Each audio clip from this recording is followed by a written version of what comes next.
And we are now live. Thank you for joining me today, Paulie.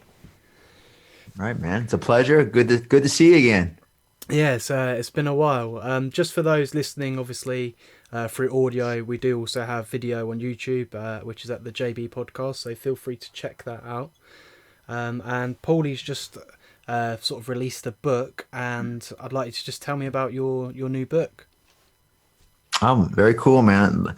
Love talking about it. So the new book is titled "Deliberate Coaching: A Toolbox for Accelerating Performance," and really, it's about how to get people to perform in a way that's going to create sustainability. So we know that what we did was that if you look up coaching in the dictionary, you'll see a lot of very common terms, but nobody kind of quite defines it well. So because I have a background in the behavioral sciences, we've defined it using the science. So what we say is that training, because if I ask you right now what the difference between training and coaching, you'd have to think about it a little bit. Like, really, what is the difference between a trainer and a coach, or specifically training and coaching? So training really has to do with skill acquisition, teaching somebody a skill, right? Getting them to perform that skill. And coaching, right? The function of coaching is to help transfer that skill into the natural environment. So if I'm training you as a fighter, I might be able to teach you how to slip or roll from a punch, and you can do that outside of the cage. Now I've got to get that skill to work in the cage. And if it's a new skill for you and I throw you in there and you start taking a beating, you're going to fall back on the old habits. So the book takes the reader through a very deliberate approach or deliberate coaching for developing skills and helping those skills to transfer. And there's a whole science behind that. So that's the premise of it. Tell me a little bit about your background in education as well. Yeah. So I've actually worked in education since 1995. I was going into different schools, and I was picked up by a school as a therapist. And in those days, I was in the mental health field. So I had my master's in social work, and somebody said, "Hey, if you go around the corner and get this certification, this training, you can get paid, $50 an hour." I'm like, wow, because I was broke. I'm like, that sounds pretty cool. And it was on behavior. I'm like, I like behavior. Let me go sit in and find out more about it. But man, it changed my life. It was applied behavior analysis that I was being trained in, and it was like I was walking through life with a foggy lens on until I find out about this actually very, very misunderstood science. So when I learned it and I started to see things a little bit differently, I started to behave differently. So like the kids I was working with, troubled kids, kids that were dually diagnosed, they had a mental health diagnosis, and they might have been doing some sort of drugs or something like that. And as I started to learn more about the science, I started to apply it in my work, and I was seeing some pretty important outcomes. And I started to reflect on my own behavior and how my behavior was impacting the people around me and my clients. Um, I was hired as a behavior analyst in a county in Florida, and I was actually serving some kids and working with teachers in classrooms. And the assistant superintendent, after school had failed, the school had done very poorly. And one year it went from a grade A down to an F. It was like the kids had taken over the school. I remember they said, "Hey, do you think you can get in there and help them?" And I said, "No, what the heck am I going to do?" It was because it was crazy. But I thought, all right, I'll give it a shot. We're going to need a team of folks. And I thought, well, let me refer back to the literature on the science. And I'm sure somebody must be doing something using it. And I couldn't find anything in particular, but somebody said there's this book by Aubrey Daniels, Dr. Aubrey Daniels. It's called Bringing Out the Best in People. And what it was organizational behavior management, which is the science of human behavior as applied to groups and organizations. Applied behavior analysis is typically a single subject design. So it's like working with, say, if I was working with one of my fighters, and so for our listeners, I'm also a professional mixed martial arts coach, and I also apply the science to training my fighters. But rather than working with one person, it allows you to work with and help improve the performance of groups of people. So I started applying some of these basic concepts to the schools, and man, we were getting really important outcomes. And then I replicated it, worked with some principals to replicate it. Ended up writing, now this is my second book, about this science of organizational behavior management as applied in schools. And nobody had written books about that up until this point. So it's seminal in education, but organizational behavior management has actually been around for a while. But if everybody understood these premises, the world would be a better place. I honestly, God, and I say this with all sincerity, I believe it holds the key to improving education. There's actually something called, and I didn't write this in my book. I wish I would have stumbled across it before, but CABAS, Comprehensive Applied Behavior Analysis Systems. And it's about how to improve student performance. And what they did was they linked what the professors were doing, what was going on in higher education, to what the school leaders were doing, to what the teachers were doing, to even what the parents were doing. And the outcomes, JB, were incredible. They're getting 4 to 7 times improvement in student achievement. 4 to 7 times. Can you imagine that? I forget, like the United States, and I could, don't quote me on this because I might be misquoting it, but I think they just put out like $25 billion in grants trying to find out how we can educate people the best. And you don't need to do that. We already have the answer. It's rooted in the science of human behavior, but people have a very warped distortion of what it is. They think about like Skinner and the rats and the pigeons and thinking they got it all wrong. Skinner founded radical behaviorism, right? And radical behaviorism says that we do consider your private events, your thoughts and your feelings are very important. People think that it's just about behavior. And of course, we recognize that behavior is most important because it's measurable. You can see it. And what you do impacts outcomes, right? Or what you don't do. So understanding those principles is really the key to improving life and improving performance, helping people become happier, helping them perform independently, helping them to reach their goals. It really holds the key to it.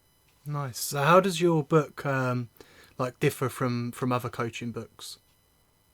Yeah, so I'll say fundamentally, our book is rooted in the science of human behavior. So it's not like a flavor of the coaching strategies book, and actually it's coaching. Well, I'm going to use it synonymous with leadership because leaders, they have to coach somebody. It might be the people just right under them.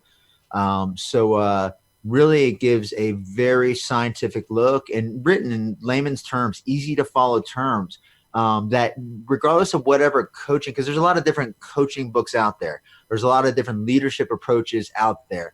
But this science is at the root of all of those books. So you can literally use these principles and continue along the path that you're doing, but begin to get more precise with what you're doing and also understand more of your behavior and what you're doing that works and why it works, when it works, why it works, and also when something's not working. So if you can understand those things, when something's not working, you can readjust, because a lot of people tend to just use their approach with everybody.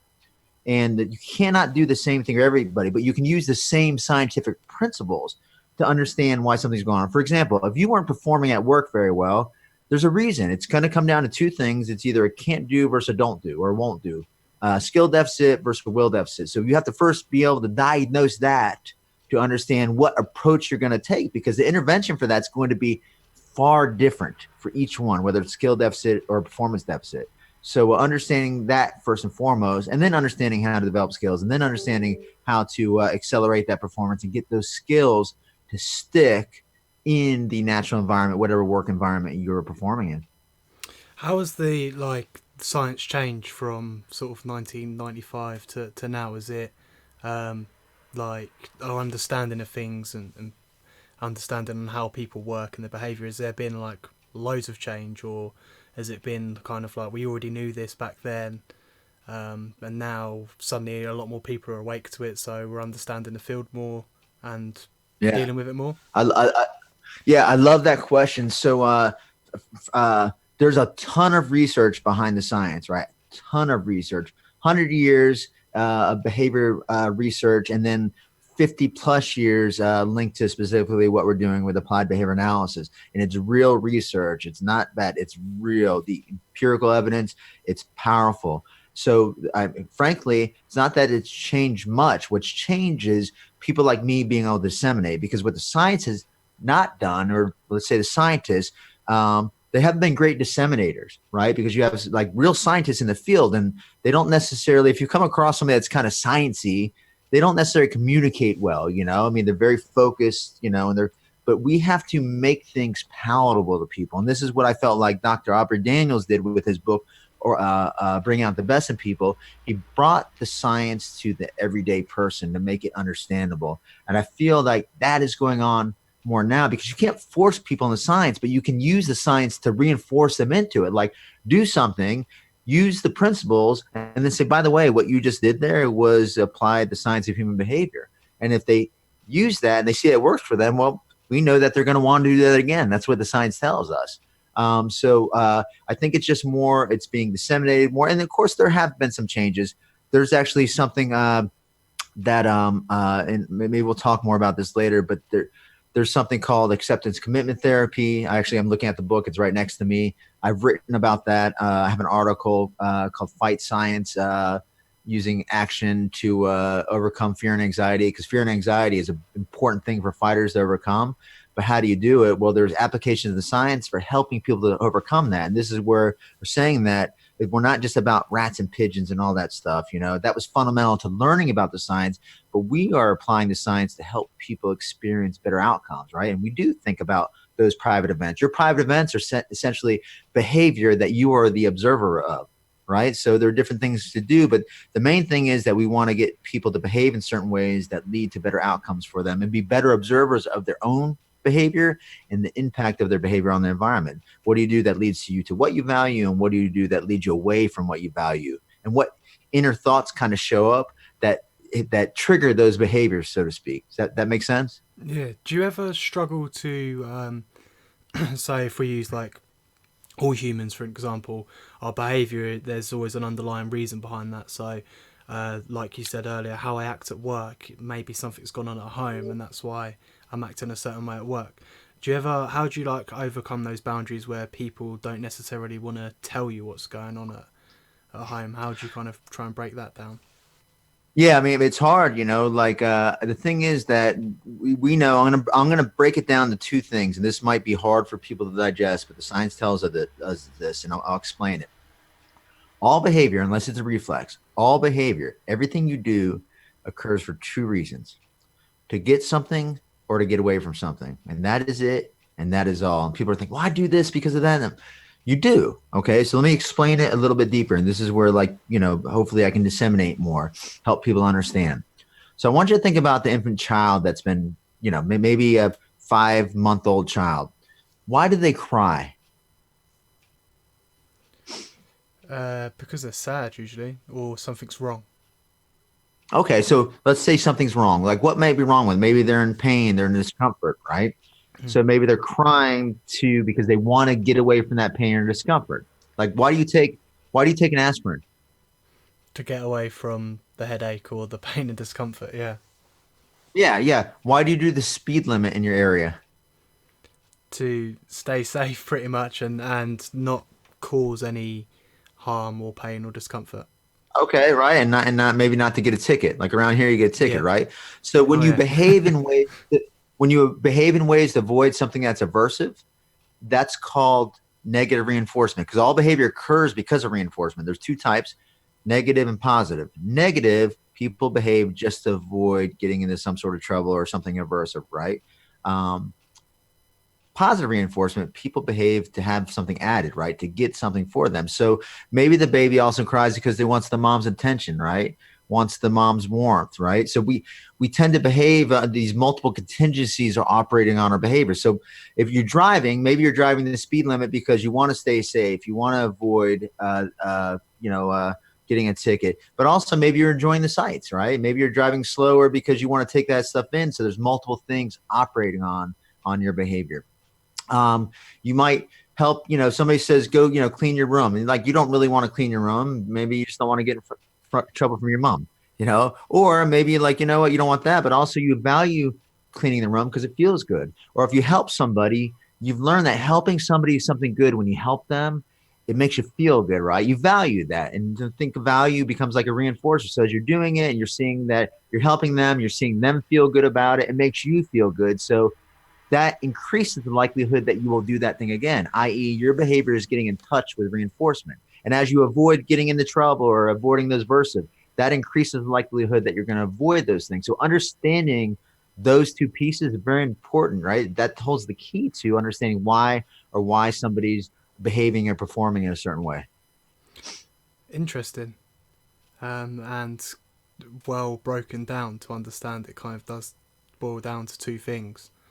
Um, And we and learn as adults, we learn complex chains of behaviors that get our need met. We learn to delay gratification. Our behavior becomes rule governed. Like we know if we do this, this thing's going to happen in the future, you know? So we learn to avoid those kind of things, you know? So, I mean, it gets more complex than that, but that's breaking it down into its basics. yeah.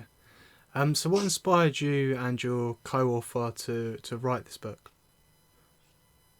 Yeah. So, first of all, shout out to Dr. Nick Weatherly. Very cool guy. I mean, Nick really helped me a lot. He worked for Aubrey Daniels International. And I was fortunate to get a scholarship with them many years ago. And through a guy named Dr. Ken Wagner. And I met Dr. Nick Weatherly there. And Nick and I did some work together in a school district and we became friends. And as I mentioned, like there's a lot of scientists in the field and there's people that are sciencey and people that can disseminate well. And Nick to me seemed like the perfect mix of this. Very close to science, but could communicate well, you know, could really express it in ways where people could understand it and digest it. Just a real good people person. So I have a lot of respect for Nick.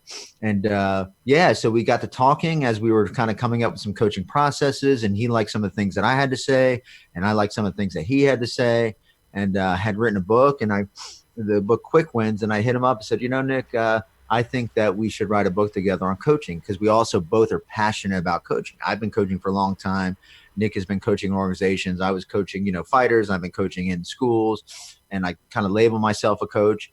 And then I said, I have a thought about this, you know, deliberate coaching. There's something called deliberate practice. Well, this is an extension of deliberate practice, right? So deliberate practice is about building skills and maybe self-management. Deliberate coaching is about deliberately helping somebody with precision to improve those skills and help them to generalize. So that was at the root of it. I'm like, we knew we had something that would help people, and we knew we have something that's going to improve fundamentally any type of coaching approach. What's your take on sort of, because obviously in America and over here in England we have like a lot of labelling with kids with like ADD and ADHD. What's your sort of stance on that, like the pros and cons and so forth? Yeah, well, first of all, I work for a very, very cool company that's very family oriented. It's called Positive Behavior Supports Corporation. You know, go Team PBS. Very cool person. It's a team of behavior analysts, and we're all over the United States. There's 2,000 employees, and one of the things they do is they go into the homes, they go into the community, they go into schools, and they support children and adults with behavior and performance improvement. So there can be an issue with labeling people. I mean, there's a pros and cons to it. We just look really at the clients and the function of their behavior. Regardless of what you label them, we're still going to come back to the science. Their behavior is occurring. What are they accessing as a result of that? What kind of replacement behavior can we teach them so that they do this and they get a better outcome, right? And one that's healthier, and we can foster some sort of independence. So labeling doesn't do any of that. A lot of people focus on the label. Oh, they're ADHD. They have bipolar. They have this and they have that. All right, that's great. Once you label them, then what? What are you going to do with that? A lot of times these folks get medicated. And I'm not saying there's not a time and a place for medication, but before medication should be tried, we really need to look at it behaviorally. What environmental adjustments can we make? What can we teach this person to do differently so they get better outcomes, so they don't behave in these maladaptive ways? How can we teach them to function better in society? So definitely want to apply those things first, because somebody that's been diagnosed ADHD, maybe you just got them sitting down in a chair at school all day long and they don't want to sit anymore. I don't want to sit in a chair all day long, right? So part of that might be just programming movement into their activities. Or maybe it's like the teaching is just boring. Who wants to sit and listen to something boring? You're going to get antsy. We need to be engaged in those things. So helping that teacher to create a lesson that is more engaging becomes powerful. But instead, we look at the kid and say, well, he's ADHD because he won't sit still and listen. But he might just be bored stiff. So we don't know that. You have to look at the environment. And then we medicate these guys And man, then they become lethargic. I'm not saying there's not genetic predisposition here, but we really want to look to modify the environment first and make sure that these guys have the right skills to get better outcomes. If you've done those things and they're in place, you got a strong teacher, they're giving engaging work, they're engaging the student in the lesson, and they're still having problems with movement. Well, maybe we allow them to have a standing desk. Maybe we allow them to get up and move and walk around a little bit so they can get that need met, right? Because they have to get that energy out. Maybe we program. I mean, in the United States, they've taken out a lot of the fun things in school, like PE and music, and this and that. And they're trying to like cram achievement down their throats, and it's making school aversive to a lot of the kids, right? Instead of making school a place where they want to come, they're saying you need to learn, and you can't force people to learn. You got to reinforce them with it. You got to help them want to learn. We call it establishing operations in science, create a want for them. So you need to do those things first. And if you've done those things and you're still having problems, and I've seen kids that are truly ADHD and that they can't sit, can't learn. They're all over the place. It's like their mind is racing. Then by the way, these same kids that are ADHD that can't sit, they end up becoming what the diagnosis is oppositional defiant disorder. Have you ever heard that? No. Another label? ODD, right? Oppositional defiant disorder just kind of means like kids don't want to follow adult directions. Well, that gets shaped up a lot of times. If you have an adult always telling you to sit down and shut up, well, pretty soon adults become somebody you don't want to be around, right? So then now you've labeled them. And really, if you go back in their history, you're like, well, no wonder they don't want to listen to adults. Like adults have not treated them very well. They're always telling them to sit down and shut up. And frankly, I'm the same way. If somebody treated me that way, well, now I'm going to be oppositional defiant. I'm not going to want to listen to you because I don't want anybody speaking to me that way. But perhaps if we had arranged the environment better for that child, we wouldn't have to tell them that. Or maybe we had changed the teacher's behavior a little bit. And not that teachers doing bad things, but they might not know better. There's a way that you have to interact with people. You need to focus on more what they're doing right and less what they're doing wrong, and shape from there. Because we don't expect somebody to learn to run before they can crawl. We don't expect them to learn how to write until they learn the alphabet. It's the same thing with behavior. You have to slowly improve behavior, and that's how you can accelerate it, by focusing on just a couple behaviors at a time. How do you monitor progression, or how have you monitored progression before with like behavior and stuff like that? How's it done in America? Because obviously here it would be like attendance or something like that. Great. Yeah. So here's the thing, right? That's a great question. First of all, people tend to just look at results, right? So if it was attendance and your attendance was low, we want to know, what is the root cause of that? Why is your attendance low? Now it could be again that, hey, we have a bunch of new teachers in here. Teachers, aren't providing engaging lessons that are meaningful to the kids. Or maybe it's the leadership's being like coercive with the teachers, right? Is that not that they can't do it, but they're not bringing out the best in them because they're pulling out the whip on them. They're forcing that. And that, when you try to force people to do things, people will be compliant, but only when you're looking, right? And the most you're going to get is compliance. You have to reinforce them into it. You have to help them value the outcomes. If you do that and you help them behave in ways that allow them to reach those outcomes as positive reinforcement that they want, then they're going to do those things whether you're looking or not. And leaders don't understand the science. A lot of these guys, some people are just naturally good at it. They're great leaders. Then you have people that use their positional authority to try to force people to do things. And they do it because they see it work for them. They don't understand the negative impact, the bad ripple effects that occur to, say, teacher morale. If teacher morale's down, that's going to impact student achievement, student engagement, student learning, and that might hurt attendance, right? So we have to look at all these variables. What is at the root cause of attendance? We can't just focus. You can't focus on that learner if you have a lot of people not attending. You have to go back and think there's a systemic issue here. What is that? So you got to get to the root cause of it. Yeah, I mean, it's mad when you think about how many variables there are, and then having to try and work out what that can be. It's obviously a lot of time that needs to be implemented, I guess, to try and find that out. Well, this is what people in organizational behavior management specialize in, coming in and doing an assessment first to figure out what is going on. Because if you just do something, if you say you need to attend more, you need to be in school, well, What we know about the science is telling somebody to do something might get that behavior started, but it is insufficient for sustaining it. The only way they're going to sustain it is if you get them in touch with reinforcement. Being in school is a cool place to be. It engages me. I see that being here is going to lead to something important to me. But you have to make it more engaging in the moment for that student if you want to improve it. And that means if you're going to bring out the best in the students, who do you have to bring out the best in? The people around, basically, like the teachers and things like that. So Yes. Yeah. And if you're going to bring out the best in them, you got to bring out the best in the leaders. If you're going to bring out the best in the teachers and leaders, it might be bring out the best in higher education. There's this alignment all the way down that leads to student achievement. A lot of times the poor teachers are getting blamed for it, and they may not have the skills to actually engage the students, because if you get too much theory telling, as I mentioned at the beginning, I can't tell a fighter how to fight and expect they're going to be able to get in their fight. Telling is insufficient for getting people to perform. It's not. It is the smallest piece of even telling and modeling. You have to tell them, give them instruction, model for them how to do it, and then they need lots of rehearsal with feedback in order to be able to engage in that skill. And then you need some coaching to help that skill to transfer into that natural environment. That's whether it's a teacher with a student, a instructional coach with a teacher, or a leader with the teacher, or somebody with a leader helping them to become better leaders. And in America, they've got some research that showed that one person, the school principal, can impact student achievement by up to 25%.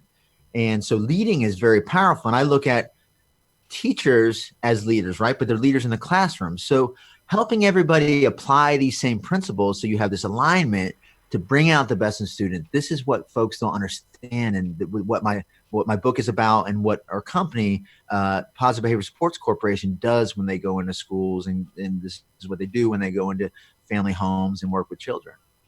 yeah, I mean, I think one of the most important things is to make sure that everyone's singing from the same page, rather than Right. And no, yeah. conflicting, and everyone kind of believing in what you're doing. Because Yeah. Yeah.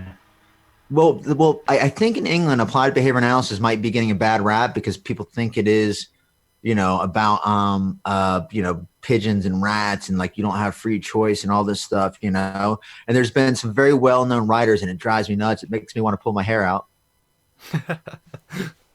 That have written about it. They don't understand. A guy named Alfie Kohn wrote a bunch of stuff about behaviorism, and I read them like he fundamentally does not understand it.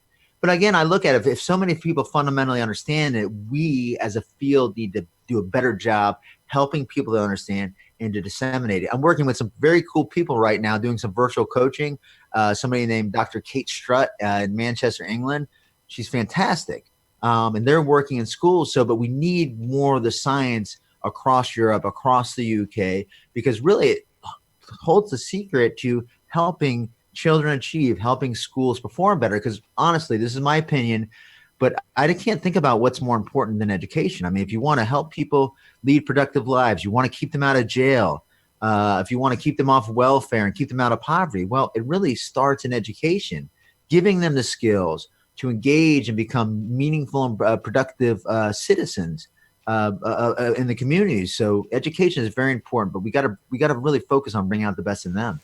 yeah, I agree. Because when you're at school, you need those tools to be able to, when you leave, kind of be a part of society, integrate, and potentially land a successful job or a successful career that you're happy and competent in achieving, rather than the disengaged side of it, where they leave, they're uneducated, and then they slip into the welfare side of society and so forth. Right. There you go, man. I mean, it's very important. And, there's a blame game that happens. If the school fails, we blame the school leader, then the school leader is blaming the teacher, and the teacher is blaming the parent. What we need to do is all be aligned in our approach to and wrap around the student. And again, fundamentally to that is the science of human behavior. Yeah, I mean, it's strange because from my sort of outside perspective, when because I've taught a bit of sports in schools and things like that, I've always found that when I look at it from the outside, it always kind of seems like the kid gets the main share of the blame, if that makes sense. Like, it's your fault. You're the reason why, like, you're being naughty, and it's kind of like we fail to understand. a lot of people fail to understand the science and the environmental factors behind why they're behaving in those mannerisms or Yeah. acting the way they're Remember, acting. Mr. Miyagi said there's no bad student, only bad teacher, right? And I'm not going to say bad. What I will say is people who are not trained in the science of human behavior, if they did, they would understand. They would start to become better observers of their own behavior and the impact of their behavior. And they will understand how to bring out the best in people. And this is differentiating. You have to differentiate your approach, based on somebody's history. Doing something with you, if I was to train you as a fighter, why I would still use the same principles, I might have to do things a little bit differently based on what your needs are, based on, do you have, is there your skill? Is it that you have the skill, but you're not performing well? How can I improve that performance? And the approach is different, but the principles are all the same. Yeah, I was going to suggest that. Well, say how do you apply those principles within the MMA, your MMA coaching? Are they obviously you're saying they're the same, but like break it down a little bit for me. Yeah. So, one of the things, like if I'm working with a fighter, I have to know, all right, I'm working with some of the very high level fighters here, but let's say it's a new fighter. First of all, it's a new fighter. I know that I really have to develop their skills first. I cannot just throw them into the cage or the ring and expect they're going to perform. That's what happened to me. My first day, I walked into a gym and I was thrown into the ring with a professional fighter. He broke my nose. It's still broken to this day. And I do feel like a lot that's what's happening in education. People are dropped into the school with like the ring to see if they'll sink or swim. And here we actually have up to 50% of the teachers leaving the field inside of 5 years. And we have a shortage of over 100,000 teachers. So that's not the way you develop performance. You cannot do that. You have to develop the skills first. If they have the skills, then I have to get them to transfer. And like if I just taught you a skill, JB, taught you how to slip a punch, I'm not going to throw you in there with a professional fighter and say, okay, now go do it. Again, you're going to fall back on bad habits, maybe just trying to keep safe. But I might throw you in there and say, okay, I want you just to work the slip, right? Hands up, and you have the skill already. And I might have the fighter just throw the right hand or the jab. So you're getting, and I might have them just do it at 50%. So now you're getting repetition under live conditions. So you begin to recognize the conditions when you need to slip, you begin to slip, and now I can shape that up a little bit with you by giving you some feedback. And if you start to slip, then you develop something that Albert Banderas calls self-efficacy, your belief in your ability to complete that task, which is going to increase the likelihood that you're completing it. And the scientist says that you're doing it more because you're being reinforced for doing it. Hey, I'm not getting hit. That's something important to me, right? Avoiding a punch. And then we slowly increase the speed of that right cross. And pretty soon you're doing it. Then we might fade in another punch. And then it's the 1-2, then the 1-2-3. And pretty soon you're able to deliberately apply this skill under live conditions. And it's really the same thing for any field, but that's a nice illustration about how it works. Can these same principles be applied in like other fields as well, other than just school and sort of you using them in MMA? Can they be rounded in sort of all aspects of life and business and so forth? That is the beauty of the science. That there's no other science like this. Honestly, in my opinion, of course, when you have a hammer, they say the world looks like a nail, right? But the science can be applied anywhere. Doesn't matter. Anything that has to do with somebody doing something.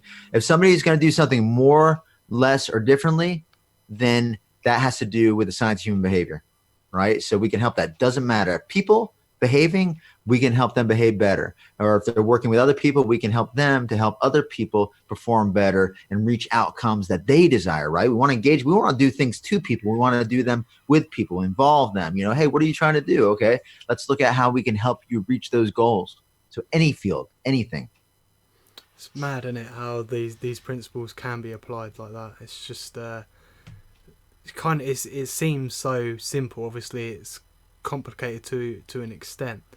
I think it's people maybe not being educated enough that there is this science behind how we're all sort of acting and moving and how it can be applied in I assume like not a lengthy period of time. It can be quite a quick process when everyone's singing from the same hymn sheet.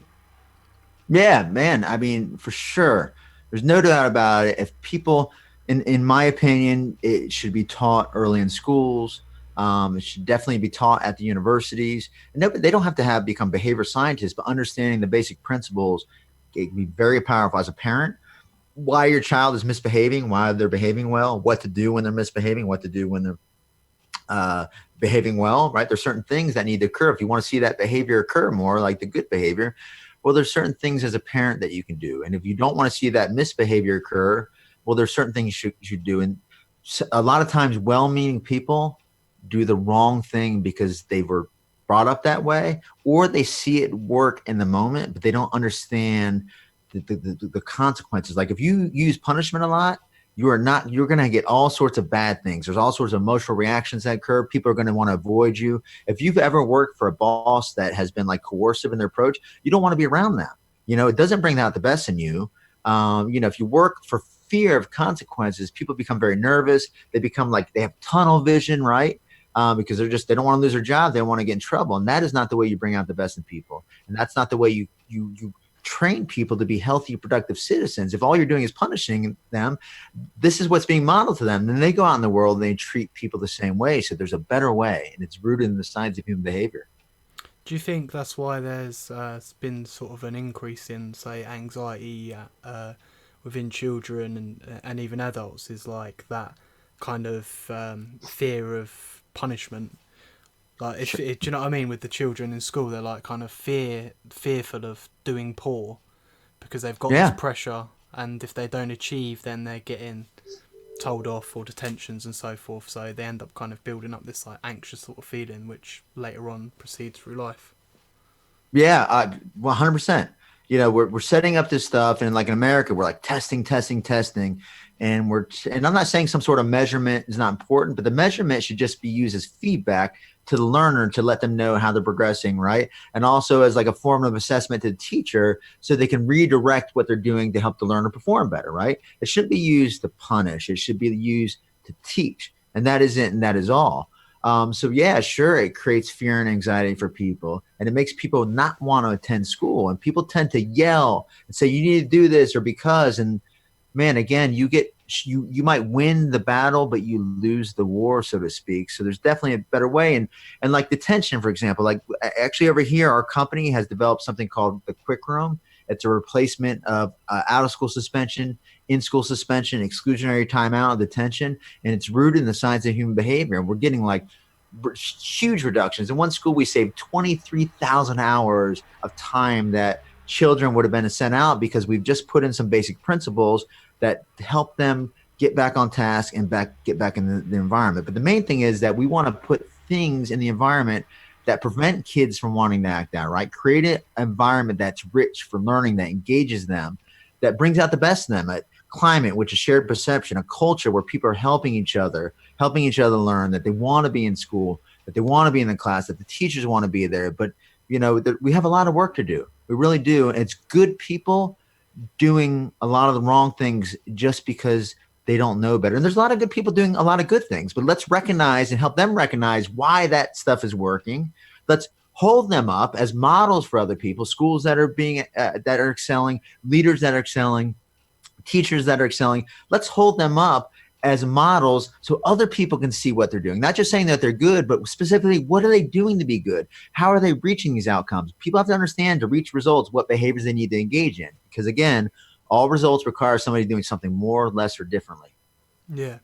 I mean, for me, it was a strange process because at school I was like, for my GCSEs, like everyone was like pounding on how important they are. You know, you need to get really good grades because they're gonna give you um, good career paths. Basically, if you got good GCSEs here, you were gonna get a good job. And I didn't really care. Like I was carefree. I was a bit naughty at school. I was just like whatever. Like I'm lost in the Yeah. system a little bit. Whereas a couple of my friends, they were like stressed, worried.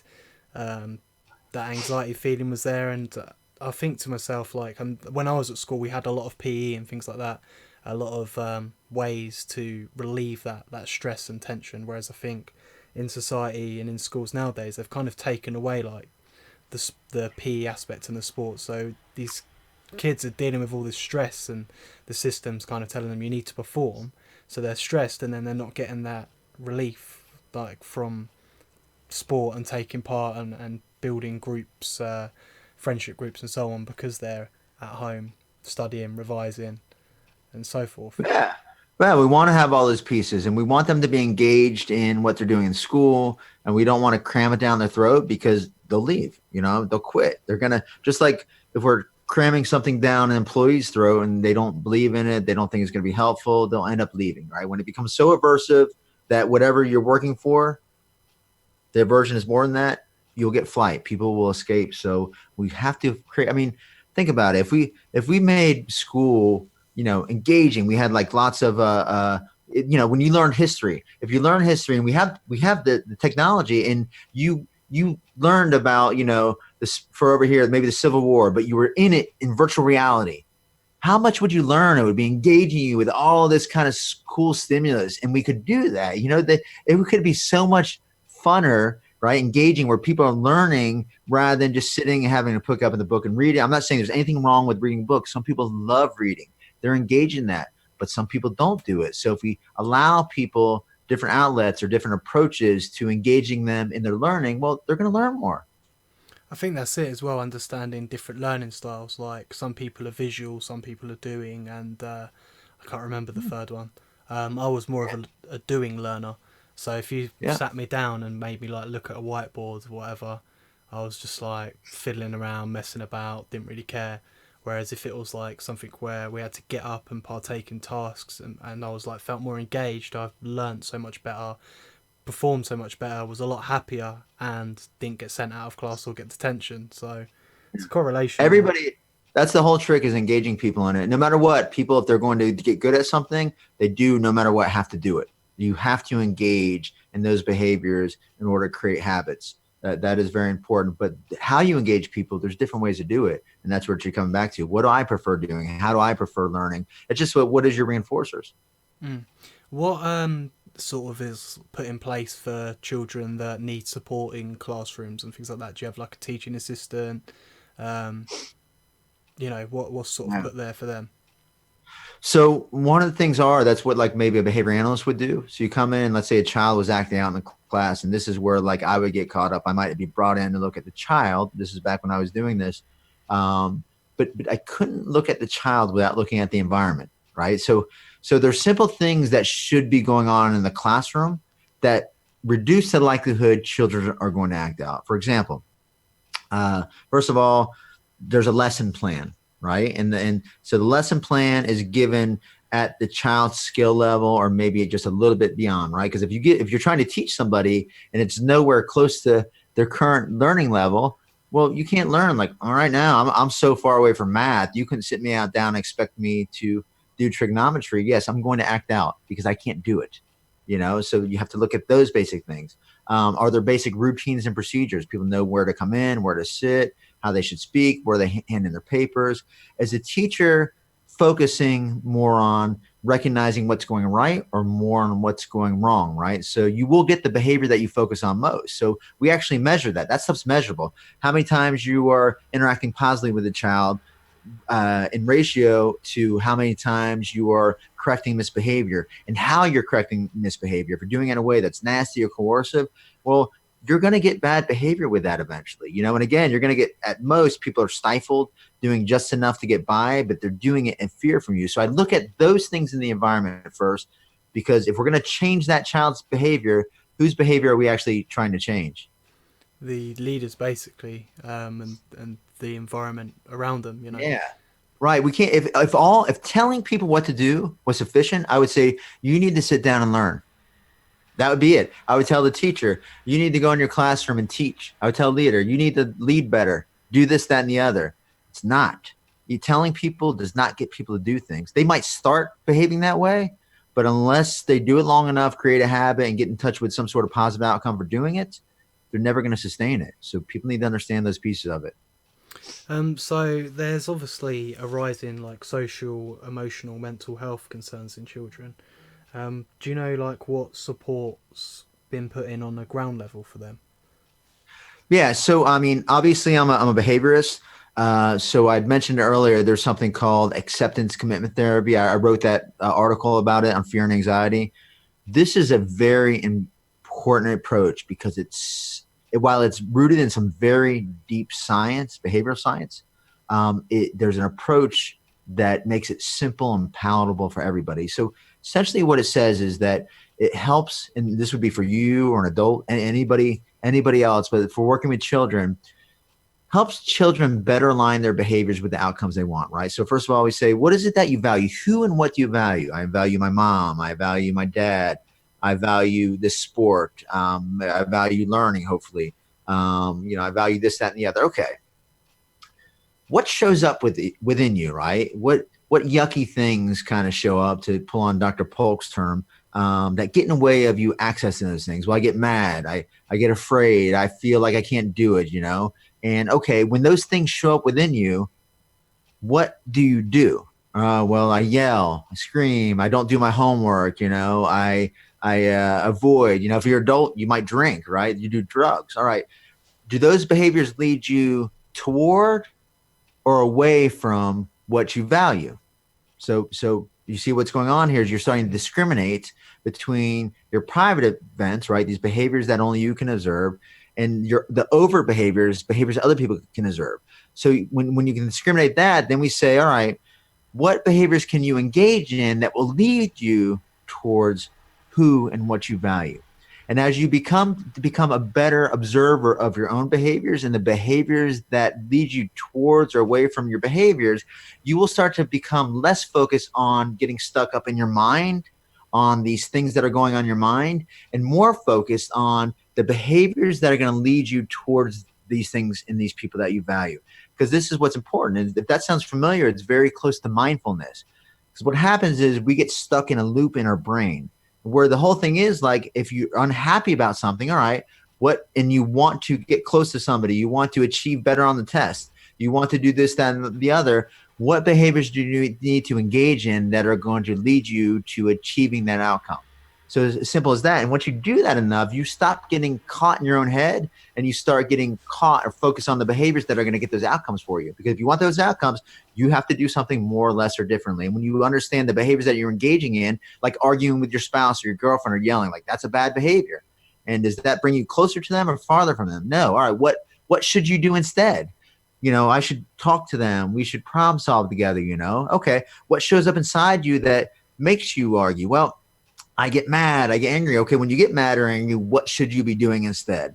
And getting towards those behaviors, that's the key. It's still coming back to those behaviors, regardless of what you feel, but understanding that's a private event and how that impacts your behaviors. Acceptance commitment therapy, powerful. And I'm applying it in schools right now. So talk to me a little bit more about the company that you're working with. Obviously, you're wearing their top, I believe. Yeah, Positive Behavior Support Corporation. So the owner, Dr. Mike Nolan, very cool guy. He started this company, I think, about 10 years ago, and they primarily were focusing on the clinical aspect. Again, going into homes, group homes, also working like maybe one-on-one with kids. So they're doing like a lot of good work. It's a company that's completely applies behavior analytic approaches. And when they brought me in, I am working with my colleague, Anika Costa. We go into schools and we support, we give trainings rooted in science, right? What we call behavior skills trainings, where people get instruction, modeling, rehearsal, feedback. We employ something called cooperative learning, where they're engaged in that rehearsal, right? We have like adults engage with each other.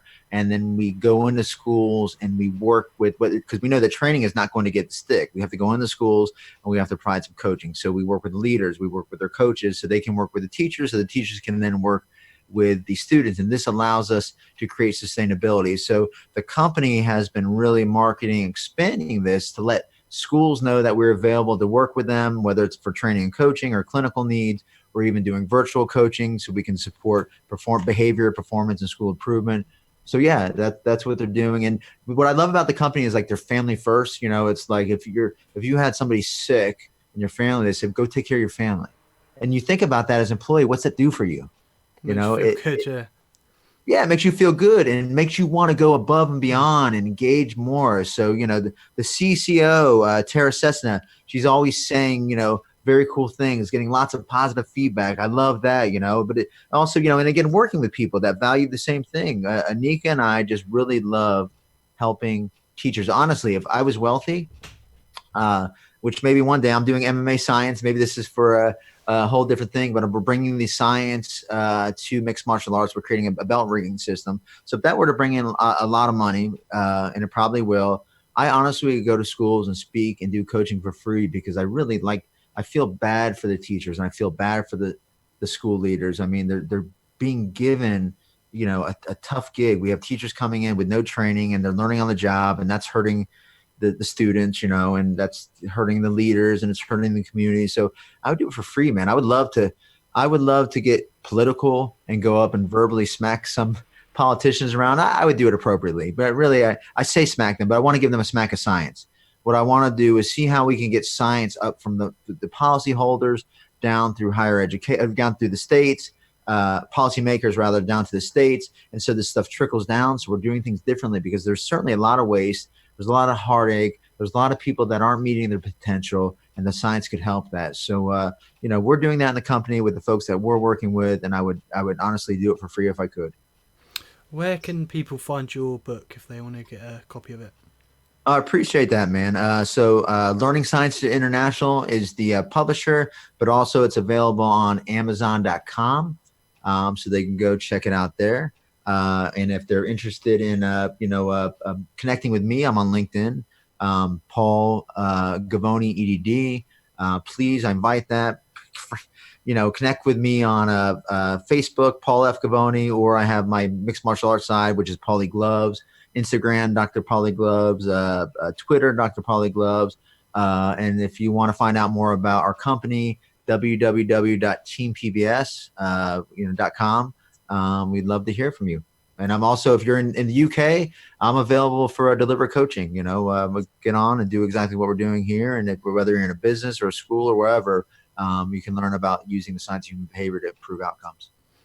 Perfect. Is there anything else you'd like to add at all?